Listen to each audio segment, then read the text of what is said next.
ऐसी चिकित्सा पद्धति मिल जाए, कोई ऐसी टेक्निक मिल जाए जिसमें कि मेरा दवाई ना खानी पड़े। मैं ये सोचता था मुझे कोई भी दवाई ना लेनी पड़े, ना आयुर्वेद, ना होम्योपैथ, ना एलोपैथ, कोई दवाई की जरूरत ना पड़े। फिर मैं इसकी खोज में लग गया। जब मैंने वो चीज़ जब ट्राई करी तो मुझे लगा हाँ कुछ तो फायदा है।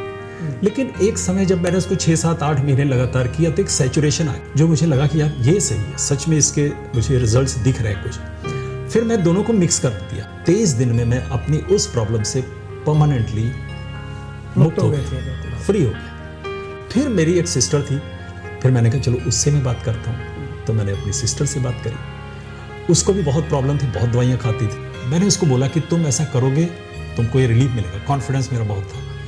कहती हाँ करूँगी। मैं कहा चलो करो। उसने 10 दिन किया और अब विश्वास नहीं मानेंगे, उसने बोला कि मैं अब घर के काम कर सकती हूँ।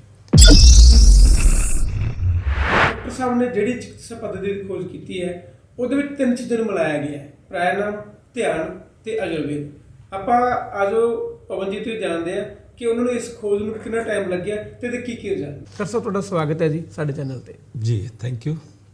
पिछले 7-8 सालों से इस चिकित्सा पद्धति को मैं अप्लाई कर रहा हूँ। एक्चुअली इस सबसे पहले मैं आपसे डिस्कस करना चाहूँगा कि इस चिकित्सा पद्धति का जन्म कैसे हुआ।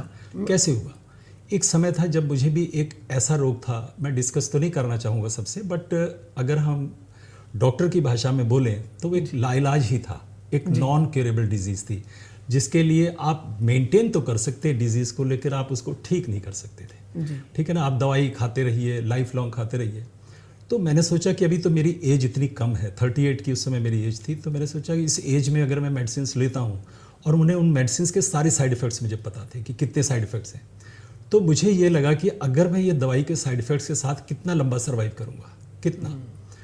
तो फिर मैंने सोचा कोई ऐसी चिकित्सा पद्धति मिल जाए, कोई ऐसी टेक्निक मिल जाए जिसमें कि मेरा दवाई ना खानी पड़े।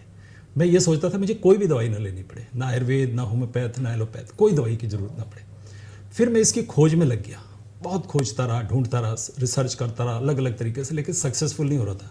सडनली एक दिन मैं टीवी पर एक वैद्य उनको देख रहा था, योगाचार्य जी को।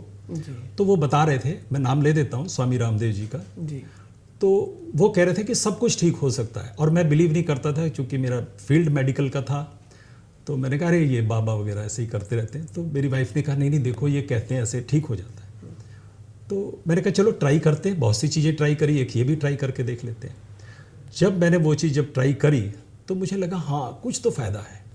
लेकिन एक समय जब मैंने उसको 6, 7, 8 महीने लगातार किया तो एक सैचुरेशन आ गया, एक फर्क महसूस होता है। हाँ लगा, बेटर लग रहा है, लेकिन ये लगा कि बस अभी सैचुरेशन, अभी इससे आगे मुझे रिलीफ नहीं मिल रहा है, क्या मेरी प्रॉब्लम पूरी तरह से नहीं जाएगी इससे।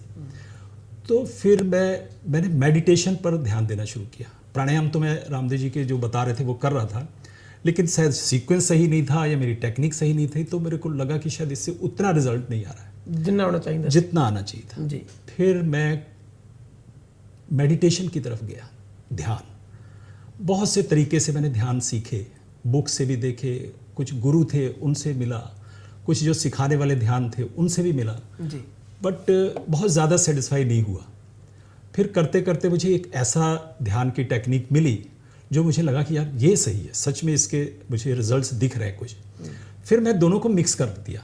मैं वो प्राणायाम भी करने लगा जो रामदेव जी करा रहे थे, कराया था उन्होंने, और साथ में मैं मेडिटेशन भी करने लगा। अब क्या था कि मुझे पहले से रिजल्ट्स में कुछ बेटर सुधार दिखने लगे, घट समय में ज़्यादा हाँ रिजल्ट दिखने लगे कि यस, बट अभी भी मैं सेटिस्फाई नहीं था क्योंकि मुझे अपनी बीमारी से पूरी तरह से ठीक होना था। जो मुझे प्रॉब्लम थी, मुझे लाइफ में दोबारा से उसकी ज़रूरत ना पड़े मेडिसिन की, मैं ऐसा चाहता था, क्योंकि मुझे फिर लेनी पड़ जाती थी दवाई। फिर एक दिन मैं टीवी देख रहा था, तो देखते देखते मुझे एक ऐसा वीडियो नज़र आया कि उसमें बिल क्लिंटन का एक इंटरव्यू था, जो अमेरिका के एक्स प्रेसिडेंट रह चुके हैं जी। तो उसमें वो बता रहा था, जो इंटरव्यू ले रहा था उनका, तो उसने बोला आप पहले जैसे यंग हो गए, आप पहले जैसे स्मार्ट हो गए, बीच में बहुत वेट गेन कर गए थे, उनके 2 बाईपास हो चुके थे, बहुत कॉम्प्लिकेशंस थी, तो आप कैसे फिट हुए। फिर उन्होंने डिस्कस किया कि एक चाइना स्टडी करके 2 डॉक्टर्स थे, बाप बेटे दोनों ही थे, और उन्होंने एक स्टडी करी थी, करीब 20 साल स्टडी करी, कि उन्होंने एक पाकिस्तान और चाइना बॉर्डर पर एक जगह है जिसको हुंजा प्रजाति वहाँ पर रहती है, ओके। तो उन्होंने उन पर रिसर्च करी कि अरे ये लोग इतने 60 ईयर्स में वहाँ की लेडी बिल्कुल यंग दिखती हैं, वहाँ के लोगों को कोई डिजीज नहीं है, कोई बीमारी नहीं है, तो ये लोग ऐसा क्या चीज कर रहे हैं। तो उन्होंने उन पर 20 साल रिसर्च करके और वो जो डाइट लेते थे, वो जो चीजें यूज करते थे, वो उन्होंने बिल क्लिंटन पर अप्लाई कर दी। अप्लाई की थी, ओके। जब वो बिल क्लिंटन पर उन्होंने अप्लाई करी तो उससे क्या हुआ कि बिल क्लिंटन ट्रांसफॉर्म होना शुरू हो गया। वो डाइट का जो डाइट उनको वो देते थे वो इतनी स्ट्रांग थी, इतनी बढ़िया थी कि बिल क्लिंटन चेंज हो गया, उदास रहना शुरू हो गया। यस। तो वो जो डाइट थी मैंने उसमें बहुत डीप में गया फिर और ज़्यादा। ओके। तो चूंकि वो थोड़ी कॉम्प्लिकेटेड थी, हमारे इंडिया में इतनी ज़्यादा देखो कॉम्प्लिकेटेड चीज़ें लोग अडॉप्ट नहीं करते, लोगों को क्विक रिजल्ट्स चाहिए होते हैं। तो मैंने उसको भी थोड़ा सा सिंप्लीफाई करके अपने ऊपर अप्लाई किया। तो सबसे पहले मैंने जो प्राणायाम थे हमारे उनको सिंप्लीफाई किया, क्योंकि प्राणायाम जिस तरह से वो करा रहे थे उसमें कुछ मुझे लगा कि शायद और सुधार हो सकता है, और उसको एक सही सीक्वेंस में ले लें। तो उसका एक सीक्वेंस सही किया और सही सीक्वेंस में लिया और उसको बहुत सिंप्लीफाई कर दिया कि आम आदमी कोई भी जिसकी एज 70 है, 60 है, 65 की एज का है, वो उसको आराम के साथ में कर सकता है। बेड पर बैठ के कर सकता है, लेट के कर सकता है, सोफे पे कर सकता है, कहीं भी कर सकता है। ਜਿਵੇਂ ਆਪਣੇ ਇਹ ਚੀਜ਼ ਨੂੰ ਥੋੜਾ ਜਿਹਾ ਕੰਪਲਿਕੇਟਡ ਕੀਤਾ ਹੋਇਆ ਸੀ ਵੀ ਸ਼ਾਇਦ ਯੋਗਾ ਪਾਰਕ ਜਾ ਕੇ ਹੁੰਦਾ ਹੈ ਜਾਂ ਲੋਕਾਂ ਦੇ ਨਾਲ ਮਿਲ ਕੇ ਹੁੰਦਾ ਹੈ ਨਾ, ਤੁਸੀਂ ਉਹ ਚੀਜ਼ ਨੂੰ ਈਜ਼ੀ ਕਰਨ ਦੀ ਕੋਸ਼ਿਸ਼ ਕੀਤੀ ਹੈ ਕਿ ਕੋਈ ਬੰਦਾ ਵੀ मेरा ਵਧੀਆ ਗੱਲ ਹੈ, ਬਹੁਤ ਵਧੀਆ ਗੱਲ है। पर्पस था कि वो सबके लिए भी काम आ सकता है। तो उसको सिंप्लीफाई करके फिर मैंने अपने ऊपर अप्लाई किया और मैंने एट ए स्ट्रेच लगातार 23 दिन तक सेम डाइट से सारी प्राणायाम सारी चीज़ें पूरी लगातार करी। 23वां दिन था जब मेरी डाइट थी और 23 दिन में मैं अपनी उस प्रॉब्लम से परमानेंटली मुक्त हो गया, फ्री हो गया। तो जब मैं फ्री हुआ तो उसके बाद मैंने फिर डाइट नॉर्मल कर दी, जो मैं आम खाता था वैसे ही आ गया। लेकिन फिर उसकी मुझे रिकरेंस नहीं हुई, लेकिन मुझे वो इतना अच्छा लगा। बाकी चीज़ें मैं करता रहा, डाइट में थोड़ा सा जो सुधार था जो हर इंसान कर सकता है डेली लाइफ में, इजीली कर सकता है, इजीली, वो मैंने करना शुरू कर दिया और मैं परमानेंटली चला गया, उस डिजीज से मैं मुक्त हो गया। ਜਿਹਦਾ कोई हल है नहीं, जिदा कोई हल नहीं सीगा। मतलब ना एलोपैथ में ना आयुर्वेद में ना हुआ, मैं तीनों ट्राई कर चुका था। सब मेरे फ्रेंड्स थे, मैं उनसे डिस्कस करता था, वो कहते थे अब ये ले लो, कोई कहता था ये खा लो, सब करके देखा था, ऐसा नहीं था। यहाँ तक कि जो यंत्र तंत्र मंत्र भी लोगों ने बोले थे मैंने वो भी करके देख लिए थे। ऐसा कुछ भी चीज़ नहीं छोड़ी थी, बस मेरा पर्पस था कि दवाई ना खानी पड़े, मेडिसिन ना लूँ। फिर मैंने कहा कि ये इतनी यूनिक चीज़ है, ऐसा करता हूँ अपने ब्रदर से बात करता हूँ। उसको प्रॉब्लम थी पेट की, वो बेचारा 3 जगह दवाई रखता था, एक घर में भी रखता था, एक अपने ऑफिस में, कार में भी रखता था। तो मैंने कहा तुम ऐसा करोगे मेरे कहने से? कहता हाँ करूँगा।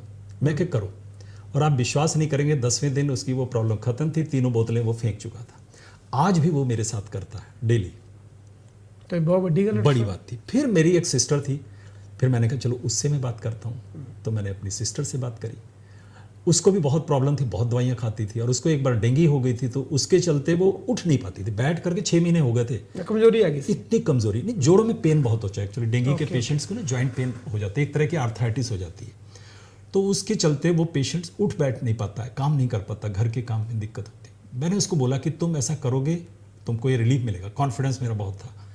कहती हाँ करूँगी। मैं कहा चलो करो। उसने 10 दिन किया और अब विश्वास नहीं मानेंगे, उसने बोला कि मैं अब घर के काम कर सकती हूँ। 10 दिन विद इन 10 डेज। इतना फास्ट तो किसी ने भी रिजल्ट।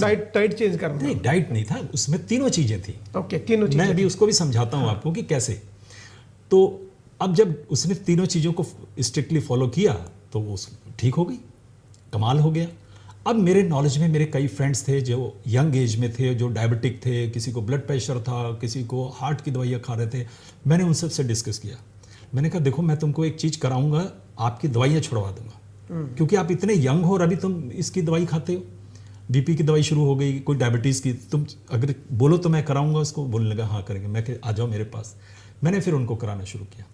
तो जैसे ही मैंने उनको कराया ना, तो सेम मिरेकल उनके साथ भी होना शुरू हो गया, क्योंकि एक्चुअल में करता ही चीज़ ही ऐसी थी कि मिरेकल होना। फिर मैंने धीरे धीरे करके जो हमारे साथ जुड़े हुए लोग थे उनको कराना शुरू किया। उनको बोला कि भाई आप मेरे पास आओ, मैं आपको ये कराऊंगा, और वो उन्होंने करना शुरू किया। मैं आज तक मैं अगर बोलूं तो ये 600-700 लोग होंगे जो नॉन क्यूरेबल डिजीज है। आप विश्वास नहीं करेंगे, एक जब आप आते थे तो आपने भी देख लिया, आप उसको जानते हैं। आंटी होंदी सी 7 फेस तो होंदे सीगे। यस। बहुत से लोग थे, कई हैं, मैं तो कितनों के नाम गिनाऊंगा। तो वो सारे के सारे लोग आज भी जुड़े हुए हैं और वो आज की डेट में मेडिसिन फ्री है, मतलब दवाई नहीं लेते हैं। मैं ये नहीं कहता हूँ कि अगर मैं आपको आयुर्वेदम से अगर मैं बिलोंग करता हूँ तो मैं बोलूँगा कि आप आयुर्वेदा ही लो, मेरी आयुर्वेदा लो। नो, मैं कहता हूँ नो आयुर्वेदिक, मैं सबसे पहला नाम ही देता हूँ, no Ayurvedic, no homeopathic, no allopathic, किसी की भी नहीं। जहाँ उसकी ज़रूरत है आप वहाँ कुछ दिन के लिए यूज़ कर लो, उसके बाद धीरे धीरे आप खुद ही यूज़ नहीं करोगे, आपको ज़रूरत ही नहीं पड़ेगी तो आप क्यों लोगे। लेकिन इसके लिए आपको इसको स्ट्रिक्टली फॉलो करना पड़ता है कि कैसे करना है, वो हम सिखा देते हैं कि ऐसे करिए। हम रोज मॉर्निंग में सेशन भी लेते हैं उसका, और अगर कोई मैं तो खुद आंदा रहा ਤੁਹਾਡੇ ਕੋਲ। हाँ नहीं, अभी ऑनलाइन भी करवाते हैं हम, ऑनलाइन कराते हैं। तो कोई ऑनलाइन करना चाहता है ऑनलाइन ज्वाइन कर सकता है, कोई वैसे करना चाहता है। हमारा मेन मिशन है कि disease free India, medicine free India. Purpose ये है कि हर घर तक ये चीज पहुंचे।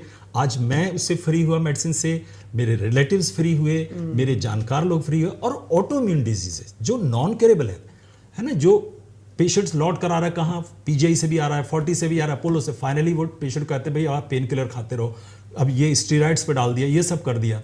वो पेशेंट्स अगर हम जो बताते हैं अगर उसको स्ट्रिक्टली फॉलो करते हैं तो वो धीरे धीरे उससे मुक्त होते चले जाते हैं, उसमें उनको दवाइयों की ज़रूरत नहीं पड़ती। इनिशियली हम उनकी एकदम से दवाइयाँ भी नहीं हटा देते, हमारे डॉक्टर्स टीम है वो उसको उनको वॉच करती रहती है, पीछे लुक आफ्टर करती रहती है, और धीरे धीरे वो दवाइयाँ क्विट करते जाते हैं। और जैसे जैसे एक समय आता है जब उनको उसकी ज़रूरत नहीं रहती। अब किसी को शुगर नॉर्मल है क्यों खाएगा, किसी को थायराइड नॉर्मल आ गया क्यों खाएगा, किसी को डिप्रेशन में रह ही नहीं गया तो डिप्रेशन की दवाई क्यों खाएगा, कोई माइग्रेन की दवाई क्यों खाएगा जब माइग्रेन नहीं है, कोई इंसोम्निया की प्रॉब्लम नहीं है तो वो क्यों नींद की गोलियाँ खाता फिरेगा। तो इस तरह से मेडिसिन फ्री होता है। तो ਇਹ ਬਹੁਤ ਜ਼ਿਆਦਾ ਵਧੀਆ ਹੈ ਇਹ। ਔਰ ਇਹ ਇੱਕ ਤਾਂ ਲੋਕ ਦਵਾਈ ਤੋਂ ਬਚਣਗੇ, ਇੱਕ ਮੈਨੂੰ ਲੱਗਦਾ ਇਹ ਵੀ ਹੈ ਵੀ ਕਈ ਵਾਰੀ ਇਹ ਵੀ ਹੁੰਦਾ ਵੀ ਦਵਾਈਆਂ ਜੇ ਇੱਕ ਰੋਗ ਠੀਕ ਕਰਦੀਆਂ ਨੇ ਤਾਂ ਸ਼ਾਇਦ ਇੱਕ ਦੋ ਰੋਗ ਨਾਲ ਬੰਦੇ ਨੂੰ ਹੋਰ ਲਾ ਦਿੰਦੀਆਂ ਨੇ, ਕਿਉਂਕਿ ਸਾਨੂੰ ਪਤਾ ਨਹੀਂ ਹੁੰਦਾ ਉਹਨਾਂ ਚੀਜ਼ਾਂ ਬਾਰੇ ਨਾ ਵੀ ਅਸੀਂ ਕੀ ਖਾ ਰਹੇ ਹਾਂ। ਤੇ ਸਾਨੂੰ ਹੁੰਦਾ ਵੀ ਪੇਨ ਹੋਈ ਹੈ ਤਾਂ ਪੇਨ ਕਿਲਰ ਲੈ ਲਓ ਤਾਂ ਜਾਂ ਇੰਜੈਕਸ਼ਨ ਲਵਾ ਲਓ, ਹੈ ਨਾ। ਜਿਹੜੀ ਤੁਸੀਂ ਇਹ ਚੀਜ਼ ਦੀ ਖੋਜ ਕੀਤੀ ਹੈ, ਤੁਹਾਨੂੰ ਬਹੁਤ ਟਾਈਮ ਲੱਗਿਆ, ਤੁਹਾਡਾ ਇੰਨਾ ਜ਼ਿਆਦਾ ਐਕਸਪੀਰੀਅੰਸ ਹੈ, ਫਿਰ ਤੁਸੀਂ ਇਹ ਵੀ ਖੋਜ ਕੀਤੀ ਵੀ ਇਹ ਕੰਮ ਕਿਵੇਂ ਕਰਦੀ ਹੈ। हाँ देखो, क्या है कि बेसिकली क्या है कि हमारा जो शरीर है ना, वो 5 तत्वों से बना है जी। वायु, जल, पृथ्वी, अग्नि, आकाश, 5 मैटर्स है ना जी।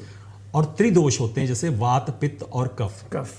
हमारे 7 चक्रास होते हैं, है ना। मूलाधार हो गया, स्वाधिष्ठान हो गया, मणिपुर हो गया, है ना। उसके बाद में आपका अनाहत हो गया, फिर विशुद्धि हो गया, फिर आज्ञा हो गया, फिर सहस्रार चक्र हो गया जी। अब क्या है कि ये सारी की सारी चीज़ें एक ऐसी चीज़ें हैं जिसके बारे में पहले आयुर्वेदा में तो कुछ डिस्कस किया गया है कि इनको बैलेंस कैसे किया जाए, लेकिन इनको परमानेंटली बैलेंस कैसे किया जाए, ठीक है ना। तो इसके लिए मैं आपको एक एग्जांपल ऐसे समझा देता हूँ कि जैसे एक कार होती है ना, एक ड्राइवर होता है, एक फ्यूल होता है।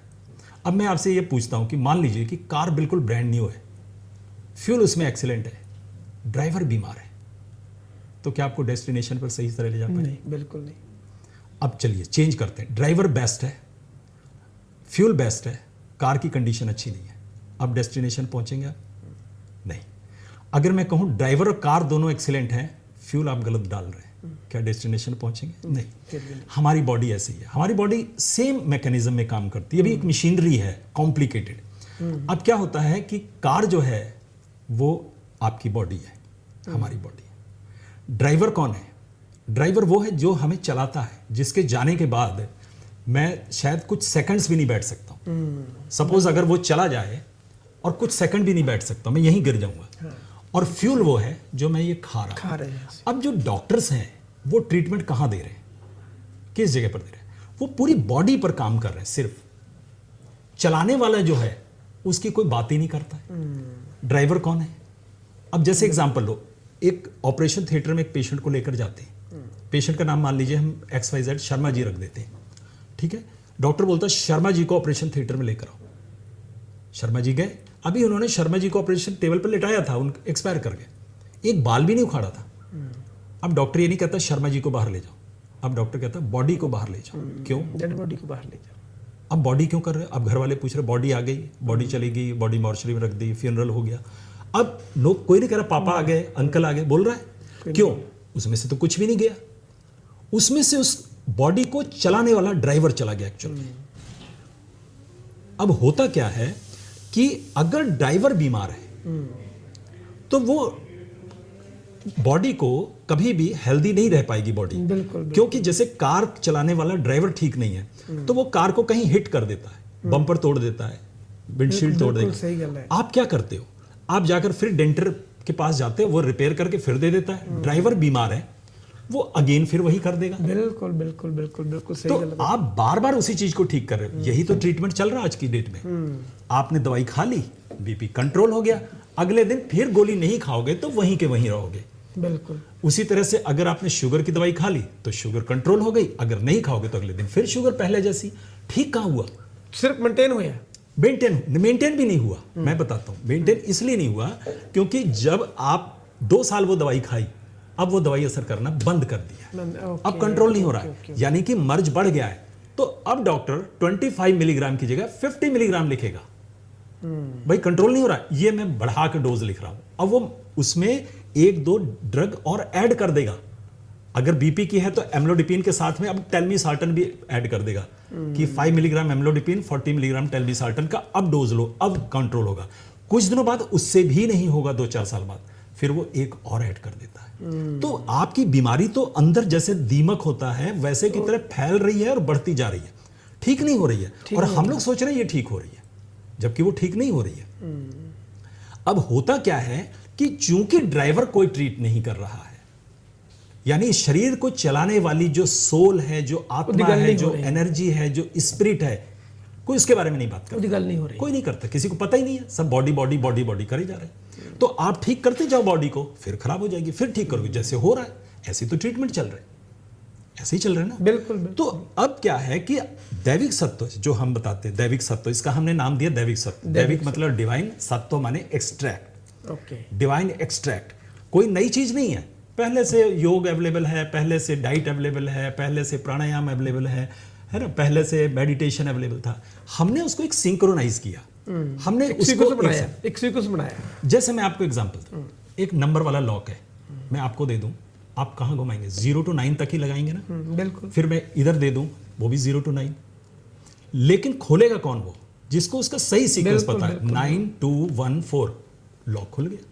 जितनी बार लगाओगे उतनी बार खुलेगा, और अदरवाइज सभी है। इसीलिए क्या है कि मेरे पास ऐसे लोग भी आते हैं जो 20-20 25-25 साल से योगा इंस्ट्रक्टर हैं बट बीमार है। मैं उनसे कहता हूं कि अगर आप योग करा रहे हैं तो किसी को ठीक होना चाहिए ना, उसकी मेडिसिन ठीक होनी चाहिए। चेहरे पर दाग है, धब्बे हैं, आंखों में काले काले घेरे लगे हुए हैं, और वो दूसरों को ठीक करने के लिए करा रहे हैं। तुम खुद तो ठीक नहीं हो, अगर तुम ही हेल्दी नहीं हो तो तुम दूसरे को हेल्दी कैसे कर सकते हो? बिल्कुल बिल्कुल, ठीक है ना।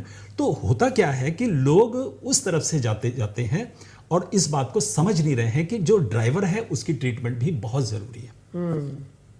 तो हम दैविक सत्व में ड्राइवर यानी सोल, आत्मा, मन कह लो, अरे कुछ भी, कई नाम दे, कोई लोग स्पिरिट बोल देते हैं, कुछ लोग एनर्जी बोलते हैं। अब डॉक्टर को क्या पता कहां होती है, लेकिन डॉक्टर तो कहता है ना कि बॉडी डेड हो गई। अब तो शर्मा जी नहीं बोलता, अब तो बोलता है डेड बॉडी बाहर ले जाओ। तो वो ट्रीटमेंट अलग है। तो अब आपको इस दैविक सत्व में ड्राइवर की भी ट्रीटमेंट है, पूरी कार यानी बॉडी की भी ट्रीटमेंट है। उसमें बंद पड़ी जो नस नाड़ियां हैं उनको भी कैसे बैलेंस करना है, आपके चक्रास कैसे बैलेंस होंगे, आपका वात पित्त कफ कैसे बैलेंस होगा, आपकी वायु कैसे बैलेंस करेंगे, तो वो बॉडी को करते हैं। और तीसरी हम एक फ्यूल सेलेक्टिव, हम जो डाइट है वो दे देते हैं। जैसे ही हम इन तीनों को चीजों को ऐड करते हैं, 10 दिन के अंदर अंदर पेशेंट बोल देता है कि साहब मुझे बहुत रिलीफ मिल गया, एनर्जी लेवल अप हो गया, हर चीज में फर्क है। फर्स्ट 2-3 डेज थोड़े उसको मुश्किल से कटते हैं, इसलिए क्योंकि एकदम से उसको अन्न खाने की आदत होती है या कुछ ऐसी चीजें होती हैं जो हम मना करते हैं नहीं खाओ, और वो चीजें वो छोड़ता है तो एक नशा के तौर पे उसको थोड़ी दिक्कत होती है, डिस्कम्फर्ट होता है। और फिर वो धीरे धीरे 5वें 6ठे 7वें दिन में उस चीज को फील करने लगता है कि यस यार मैं तो अब ठीक हो, और उसी दिन से उसकी होप बन जाती है। आज भी मेरे पास कितने ऑटोइम्यून डिजीज के पेशेंट्स हैं जो हमारे साथ जुड़े हुए हैं। एक तो मैं और रोहित ने मिलिया सीगा, हाँ, जेड़ा बिल्कुल बेड ते आ गया सीगा। एक्चुअल में क्या था, वो उसको एक डिजीज हुई थी जो उसके फादर साहब को भी थी, और वो एक्सपायर कर गए थे जी। उसकी जगह बेचारे को, उसमें जॉब कर रहा था वो, तो वो बहुत ट्रीटमेंट करा चुका था। वो 40s में भी, अपोलो में भी, पीजीआई से भी ट्रीटमेंट ले चुका था, और फाइनली डॉक्टर्स ने कह दिया कि साहब ऐसा है कि अब इसका कोई इलाज तो है, ऑटोइम्यूनिटी, क्योंकि रूमेटॉइड आर्थराइटिस, ऑस्टियो भी हो गई, एंक्लोजिंग स्पॉन्डिलाइटिस भी हो गई, और इतनी दवाइयाँ खा खा कर इतनी कॉम्प्लिकेशंस हो गई उसको कि वो एक तरह से ठीक ना होने की पोजीशन। डॉक्टर का ये 2 लाख का इंजेक्शन है, लगाते रहो, 4 महीने बाद फिर से एक लगाना। हर आदमी तो नहीं अफोर्ड कर सकता था ना, तो कैसे करता? तब वो हमारे पास किसी तरह से पहुंच गया, तो हमने उसको ये कहा कि भाई आपको ये चीज़ करनी है। बोला हम करेंगे। तो आप बिलीव नहीं करेंगे कि वो घर से चलकर आ नहीं सकता था, पेन किलर खा के आता था। मैंने कहा आपको आना पड़ेगा, क्योंकि तब हम ऑनलाइन नहीं कराते थे, ऑफलाइन होता था। तो हमने कहा आपको आना पड़ेगा, लेकिन यहाँ चाहे पेन किलर खा के आओ। और मुझे लगता कि 15 से 20 दिन तक उसने पेन किलर खाया, उसके बाद वो वैसे आने लगा। और फिर आता था, बैठ नहीं पाता था, लेट जाता था, लेकिन करता था। और आज आप बिलीव नहीं करेंगे कि वो हम सबसे ज़्यादा हेल्दी है, स्ट्रांग है, दौड़ सकता है। मैंने उसको 1 साल का टाइम दिया था कि मैं तुम्हें इन सारी डिजीज से मुक्त कर दूंगा, 1 साल का पीरियड। और 8वें महीने में बोला सर मैं आज दौड़ के आया हूँ, मैं दौड़ सकता हूँ। कितनी बड़ी बात है। मैंने कहा अब आप जाओ उन डॉक्टर के सामने खड़े हो जाओ जो बोलते हैं रोमेटॉइड आर्थराइटिस नहीं ठीक हो सकती, एंकिलोजिंग स्पॉन्डिलाइटिस नहीं रिवर्स हो सकती है। क्यों नहीं हो सकती? रिवर्स हो सकती है।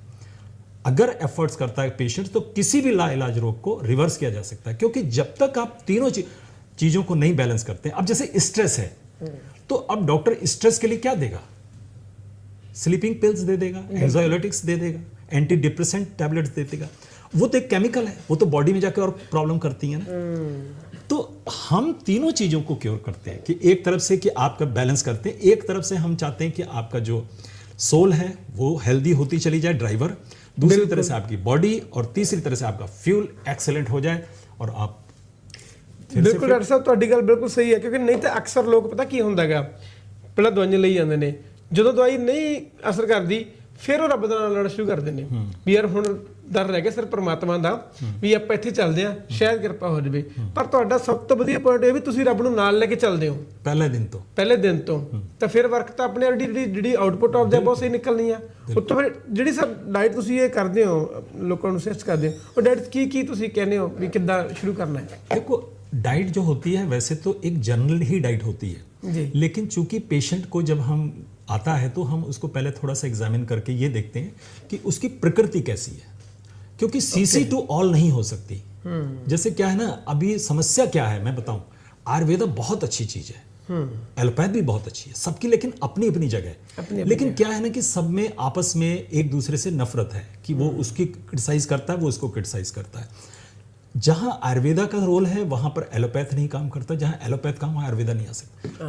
इमरजेंसी में एलोपैथ से अच्छा कोई ट्रीटमेंट नहीं है, कोई ट्रीटमेंट नहीं।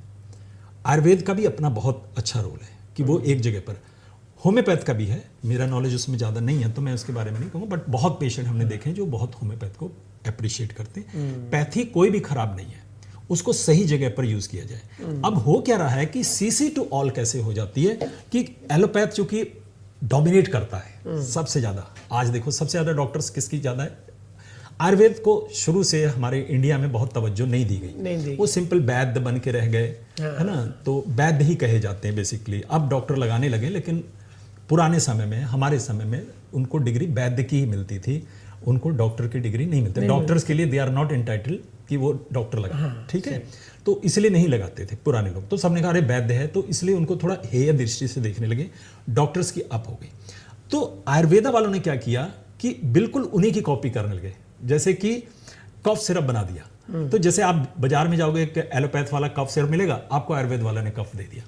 अब होता क्या है कि ऐसा नहीं है कि वो सबके लिए सही है, जिसकी प्रकृति में जैसी चीज है उसके लिए वो हर्ब्स को बैलेंस करना पड़ता है। और सिंप्लीफाई करता हूं क्योंकि उसमें तो बहुत ज्यादा है। जैसे आप एक एग्जांपल मैं आपको देता हूं, त्रिफला चूर्ण है जी, आप किसी भी कंपनी का उठाकर देख लो, एक ही रेशियो में अवेलेबल है, हर बहेड़ा आंवला, हर बहेड़ा आंवला, सेम शांति। वो ये हो सकता है कि 10 लोग लेंगे, 6 को फायदा करेगा, 4 को नहीं करता है। क्यों? क्योंकि वो उस रेशियो में बनाया गया है जो सीसी टू ऑल है, जो कंपनी, जबकि सीसी टू ऑल नहीं होना चाहिए। इसी तरह से हम भी डाइट को, जो आपने प्रश्न किया कि आप डाइट में क्या क्या देते हैं, तो वो हम सीसी टू ऑल नहीं देते, लेकिन नेचुरल डाइट देते हैं। हम रॉ डाइट पहले बंदे मिलते जानते की चीज सेट बैठ सकती है, हाँ, वो हम उसकी प्रकृति को देख से बोलते हैं ना, कि जैसे अब मान लो कि हमने नेचुरल डाइट बोला कि आपने सर रॉ खाना है, जैसे हमने सैलेड की बात करते हैं। अब सैलेड पेशेंट ले रहा है, अब हमें पता है कि इसका वात प्रकृति का है, वात डोमिनेटेड है, तो हम उसको वो चीजें सैलेड से माइनस कराएंगे जो वात को बढ़ा देती है। बिल्कुल बिल्कुल बिल्कुल, ठीक है ना। अब कुछ लोग डीआईपी डाइट आजकल बड़ा चला हुआ है। अब डीआईपी डाइट वो सीसी टू ऑल हो जाती है ना, 50% को फायदा कर रही होगी, 50 को नहीं भी कर रही। अब उनका वात बढ़ गया, उनको कॉम्प्लिकेशंस बढ़ गई हैं, कहाँ जाएं? बिल्कुल बिल्कुल किस डॉक्टर से डिस्कस करें? ਬਿਲਕੁਲ ਬਿਲਕੁਲ ਮੈਂ ਉਹੀ ਗੱਲ ਕਰਨੀ ਵੀ ਸਭ ਨੂੰ ਪਤਾ ਲੈਣਾ ਕੀ ਹੈ ਦੇਣਾ ਕੀ ਹੈ, ਪਰ ਕਿਹਨੂੰ ਕਿੰਨਾ ਦੇਣਾ ਤੇ ਕਦੋਂ ਦੇਣਾ ਇਹ ਦਿੱਕਤ ਹੈ। यस, वो जब तक आप उसी पर तो रिसर्च करिए। 14 साल मेरे किस चीज में लग गए?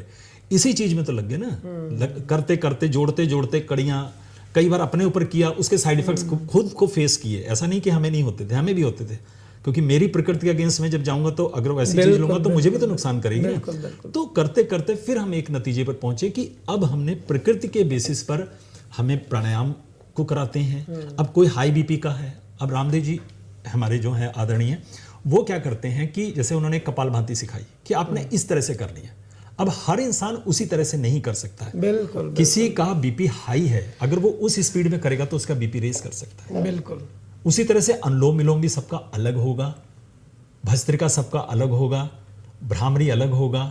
तो ये चीजें सिर्फ और सिर्फ आप ऐसे करके कह दोगे कि कॉपी कर लो, नहीं चलेगा। इसी में 14 साल लग गए। ਤੇ ਇਹ ਜਾਣਕਾਰੀ ਲੋਕਾਂ ਤੱਕ ਪਹੁੰਚਣੀ ਬਹੁਤ ਜ਼ਰੂਰੀ ਹੈ ਸਰ। हमारा मिशन है कि disease free India, medicine free India. ਤੁਸੀਂ ਬਹੁਤ ਸੋਹਣਾ ਮਿਸ਼ਨ ਲੈ ਕੇ ਚੱਲੇ ਹੋ। Yes. ਪਰਮਾਤਮਾ ਕਰੇ ਜਲਦੀ ਪੂਰਾ ਹੋਵੇ, ਕਿਉਂਕਿ ਲੋਕਾਂ ਨੂੰ ਲੋੜ ਅਸਲ 'ਚ ਪਤਾ ਕੀ ਹੈ ਡਾਕਟਰ ਸਾਹਿਬ, ਤੁਹਾਡੀ ਦਵਾਈਆਂ ਲੈਣ ਨਾਲ ਤੁਹਾਡਾ ਜਿਹੜਾ ਫਿਜ਼ੀਕਲੀ ਨੁਕਸਾਨ ਹੁੰਦਾ ਹੈ ਉਹ ਤਾਂ ਹੁੰਦਾ ਹੀ ਹੁੰਦਾ, ਜਿਹੜਾ ਆਪਾਂ ਗੱਲ ਕਰਦੇ ਆ। ਲੋਕਾਂ ਦਾ ਆਰਥਿਕ ਪੱਖੋਂ ਹੀ ਬਹੁਤ ਮਾੜਾ ਹਾਲ ਹੁੰਦਾ, ਕਿਉਂਕਿ ਫਿਰ ਮੈਂ ਅਕਸਰ ਦੇਖਦਾ ਰਹਿਣਾ ਲੋਕਾਂ ਦੇ ਬੱਚਿਆਂ ਨੂੰ, ਕਿਸੇ ਦੀ ਵਾਈਫ ਨੂੰ, ਕਿਸੇ ਦੇ ਹਸਬੈਂਡ ਨੂੰ ਕੋਈ ਦਿੱਕਤ ਆ ਗਈ, ਉਹਨਾਂ ਕੋਲੇ ਫੰਡ ਨਹੀਂ ਹੁੰਦੇ ਇੰਨੇ ਵਿਚਾਰਿਆਂ ਕੋਲੇ, ਫਿਰ ਉਹ ਸੋਸ਼ਲ ਮੀਡੀਆ ਤੇ ਸ਼ੇਅਰ ਕਰਦੇ ਨੇ ਵੀ ਭਾਈ ਆਹ ਦਿੱਕਤ ਆ ਰਹੀ ਹੈ, ਜੋ ਜਿੰਨਾ ਦਾਨ ਕਰ ਸਕਦਾ ਹੈ ਨਾ ਕਰੋ। ਚਲੋ ਉਹ ਮਾੜੀ ਗੱਲ ਨਹੀਂ ਕਹਿੰਦੇ ਆਪਾਂ, ਲੋੜ ਪੈਣ ਤੇ ਮੰਗਣਾ ਚਾਹੀਦਾ, ਪਰ ਜੇ ਹੱਲ ਹੀ ਇਹ ਹੋ ਜਾਵੇ ਵੀ ਲੋਕੀ ਦਵਾਈਆਂ ਤੋਂ ਬਿਨਾਂ ਉਹਨਾਂ ਦਾ ਠੀਕ ਹੋਣ ਲੱਗ ਜੇ ਸ਼ੁਰੂ, ਤਾਂ ਕਿੰਨੀ ਵਧੀਆ ਗੱਲ ਹੈ।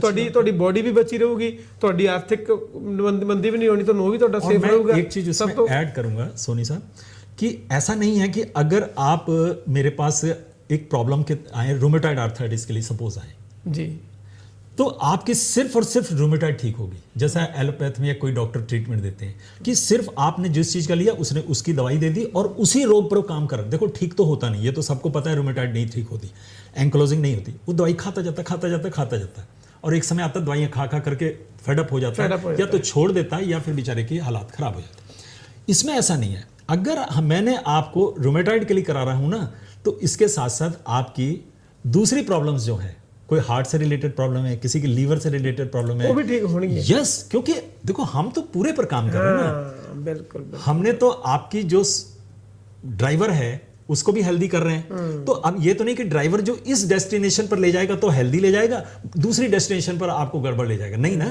वो ड्राइवर हेल्दी हो गया तो आपके किसी भी डेस्टिनेशन पर आपको हेल्दी ले जाएगा। उसी तरह से कार सही हो गई तो ऐसा तो नहीं कि कार जो दिल्ली जाएगी तो सही जाएगी, अमृतसर ठीक नहीं जाएगी, ऐसा नहीं है ना। तो यानी उस डेस्टिनेशन का उसी तरह से अगर हमने फ्यूल अच्छा डाला है, पेट्रोल अच्छा डाला है, तो एक जगह वो अच्छा चलेगा, दूसरी जगह काम नहीं करेगा। नो, हर जगह काम करता है। तो आपको एक बीमारी के लिए आप आते हैं और 50 और प्रॉब्लम आपकी खत्म हो जाती है, अपने आप ठीक हो जाती है, तो पता भी लगती है, पता नहीं लगती, नहीं पता भी है। वो तो आते तो बेचारे इस तरह के लिए, लेकिन वो कहते हैं जी हमारा माइग्रेन चला गया, हमको माइग्रेन था, हमें नींद की समस्या थी, अच्छा वो ठीक, वो भी चली गई। वो आए तो उसके लिए नहीं थे, वो तो आए थे एक स्किन प्रॉब्लम के लिए हमारे पास। बिल्कुल। वो स्किन प्रॉब्लम तो उनकी ठीक हो ही रही है, बट वो माइग्रेन की दवाई रेगुलर फ्रीक्वेंटली खाते थे, अब नहीं खाते, उनको जरूरत नहीं, होता ही नहीं दर्द, तो क्यों खाएंगे? आप समझ रहे हैं ना। नींद नहीं आती थी, अब अच्छी नींद आती है, अब क्यों खाएंगे वो इंसोम्निया के लिए मेडिसिन? तो ये फायदा। बिल्कुल जी। मेरा ਇਹ ਪੋਡਕਾਸਟ ਕਰਨ ਦਾ ਸ਼ੁਰੂ ਕਰਨ ਦਾ ਕੋਈ ਮਤਲਬ ਨਹੀਂ ਸੀ। ਮੈਂ ਦੇਖਦਾ ਸੀ ਲੋਕੀ ਅਕਸਰ ਇੰਨਾ ਕੰਟੈਂਟ ਆ ਰਿਹਾ, ਕੋਈ ਰੀਲਾਂ ਦੇ ਕੁਝ ਕਰ ਰਿਹਾ, ਕੋਈ ਕੁਝ ਕਰ ਰਿਹਾ ਨਾ, ਮਤਲਬ ਉਹ ਚੱਲ ਰਿਹਾ ਲੋਕਾਂ ਦਾ। ਅਸੀਂ ਵੀ 4 ਦੋਸਤ ਇਕੱਠੇ ਹੁੰਦੇ ਸੀ ਤਾਂ ਚਰਚਾ ਕਰਦੇ ਸੀ, ਮੈਂ ਹੋਰ ਲੋਕਾਂ ਨੂੰ ਬਹੁਤ ਦੇਖਿਆ ਗੱਲਾਂ ਕਰਦੇ। ਫਿਰ ਮੈਂ ਸੋਚਿਆ ਯਾਰ ਲੋਕ ਸਾਰੇ ਮਾੜਾ ਕਹਿ ਤਾਂ ਰਹੇ ਨੇ, ਤੇ ਮਾੜੇ ਦਾ ਬਦਲ ਕੀ ਹੈ? ਚੰਗਾ। ਕਿਉਂ ਨਾ ਆਪਾਂ ਚੰਗਾ ਕੰਟੈਂਟ ਕ੍ਰੀਏਟ ਕਰੀਏ ਤੇ ਲੋਕਾਂ ਤੱਕ ਚੰਗੀਆਂ ਚੀਜ਼ਾਂ ਪਹੁੰਚਦੇ ਕਰੀਏ ਜਿੱਦਾਂ ਉਹਨਾਂ ਨੂੰ ਫਾਇਦਾ ਹੋਵੇ ਕੋਈ।